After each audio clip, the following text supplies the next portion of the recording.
সকালে মেয়ে নাশিতা তাসনিমকে চবির ২৫-২৬ শিক্ষাবর্ষের ভর্তি পরীক্ষার কেন্দ্রে পৌঁছে দিয়ে বাইরে অপেক্ষা করছিলেন বাবা মোহাম্মদ ইব্রাহিম খলিল। এ সময় হঠাৎ অসুস্থ হয়ে পড়লে বিশ্ববিদ্যালয়ের শিক্ষার্থীদের একটি কক্ষে গিয়ে শুয়ে পড়েন তিনি। কিছুক্ষণ পর তার মুখ দিয়ে ফেনা বের হতে শুরু করে। তখন দ্রুত চবি মেডিকেল সেন্টারকে জানানো হয় বিষয়টি।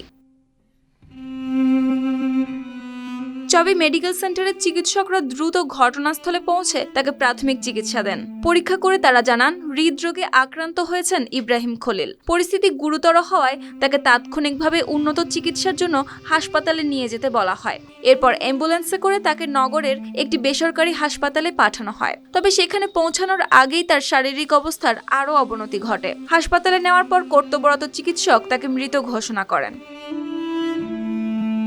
আপনার রুচির সাথে মানানসই স্টাইলিশ সব ডিজাইন থেকে বেছে নিন জংমুক্ত ও long lasting shine basin tap. Fittings shine তো সবকিছু ফাইন।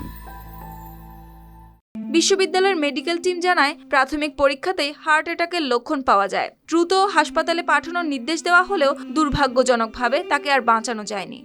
জানা যায়, মোহাম্মদ ইব্রাহিম খলিলের পৈতৃক বাড়ি কুমিল্লায়। তিনি নগরীর জিসি মোড় এলাকার সিটি টাওয়ারের একটি বাসায় ভাড়া থাকতেন। মেয়ের ভর্তি পরীক্ষাকে ঘিরে শুরু হওয়া দিনটি শেষ পর্যন্ত এক শোকাবহ ঘটনায় রূপ নেয়। পরীক্ষা কেন্দ্র এলাকায় নেমে আসে নীরবতা, আর সন্তানের ভবিষ্যৎ গড়ার স্বপ্ন নিয়ে আসা এক বাবার জীবন থেমে যায় আকস্মাত। News desk, RTV।